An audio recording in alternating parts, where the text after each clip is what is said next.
Bonsoir à tous et bienvenue dans ce bref tour de l'actualité. Nous irons à Abobo où les populations de belles cités, communément appelées Abobo-BC, sont confrontées depuis des années à un problème de voirie.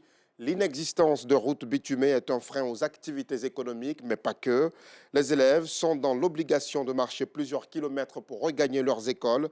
À ce jour, les tricycles et leur lot d'inquiétudes sont les seuls moyens de déplacement à Abobo-BC. Georgette de Fofana nous relate ce soir leur calvaire. Il y a un problème dans la commune de Port-Boué également. L'eau est devenue une denrée rare dans le village de Benogosso. À quelques encablures de Gonzagueville, les quelques 10 000 âmes en souffrent énormément car il est difficile de se procurer de l'eau potable pour la cuisine ou d'autres tâches importantes. Mais à côté de cela, Benogosso n'a pas de centre de santé ni d'école. Une situation très difficile que vivent les populations. Vous les entendrez à 19h30.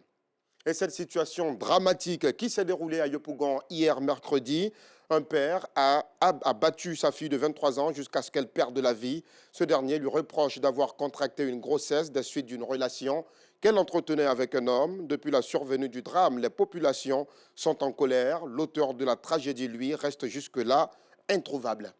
Hors de nos frontières, au Nigeria, le secrétaire d'État américain Anthony Blinken souhaite que les litiges nés des résultats de la dernière présidentielle soient réglés de façon légale, dans la mesure où il y a des préoccupations, des problèmes, il y a une marche à suivre, des institutions et un cadre juridique à respecter. La Cour pénale internationale, pour finir, a émis ce vendredi un mandat d'arrêt à l'encontre du président russe Vladimir Poutine. Sa responsabilité dans les crimes perpétrés suite à l'invasion de l'Ukraine par la Russie est mise en cause. Les crimes qui lui sont reprochés commencent à partir du 24 février 2022.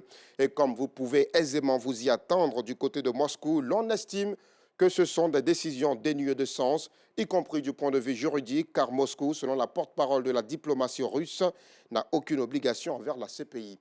Fin de ce bref tour de l'actualité. Merci de votre fidélité. À ce soir pour le 19h.